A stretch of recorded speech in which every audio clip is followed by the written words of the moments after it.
Thanks for visiting Patient and Weather today. I'm meteorologist Al Peterlin. I'd like to talk about the weather health stresses for April 25th, 2026. We do keep additional graphics at tpatw.com. We also maintain a patient weather storefront on Amazon. Looking at the surface map for Saturday, it looks like quite a mess across much of the country, but we have basically low pressure settling in across Nevada and really dominating portions of the Four Corners.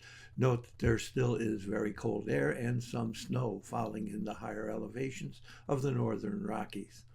There is another very active front stretching all the way from really Oklahoma City, Dallas, across Alabama up through Raleigh, with a lot of activity ahead and along that front, and it extends actually into the Northeast.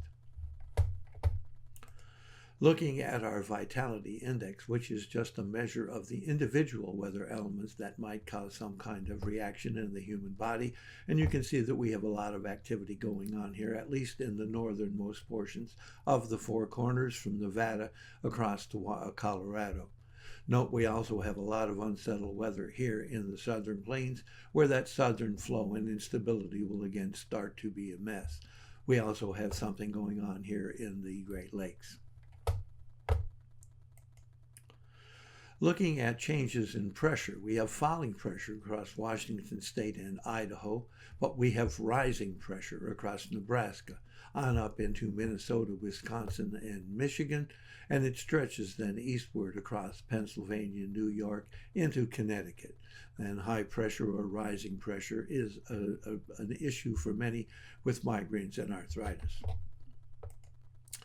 Looking at temperature change, although warm temperatures will linger over much of the country, we do have another infusion of very cold air here into the northern plains. And then finally, looking at the change in dew point temperatures, again, with much of the nation in drought, we're hoping to see a lot of this increase in dew point temperatures here across the west into the central plains, and very nice increase in dew point temperatures here in the southeast, where they do need some moisture. Notice when we go to the vapor pressure map, which is a better description of how moisture is flowing now in, we do have a significant influx of vapor pressure increasing in the southeast, hoping that will be available if the frontal activity ever gets there to trigger storms. Looking at instability, you'll see that the instability seems to be falling back to its typical locations of Texas, Oklahoma, and Louisiana into Arkansas.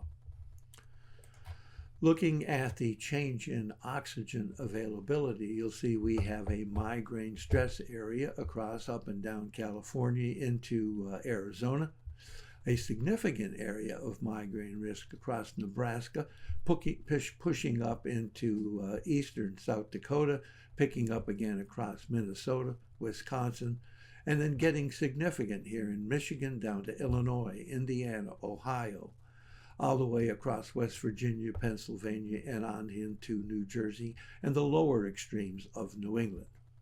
We have a risk of asthma and arthritis here in Idaho into Wyoming. We have a risk of asthma across Oklahoma, and a risk of asthma up in the northernmost regions of New England, and especially significant again in New Brunswick. Thanks for visiting the patient and the weather. Your comments are appreciated, and if you hurt, let us know where you're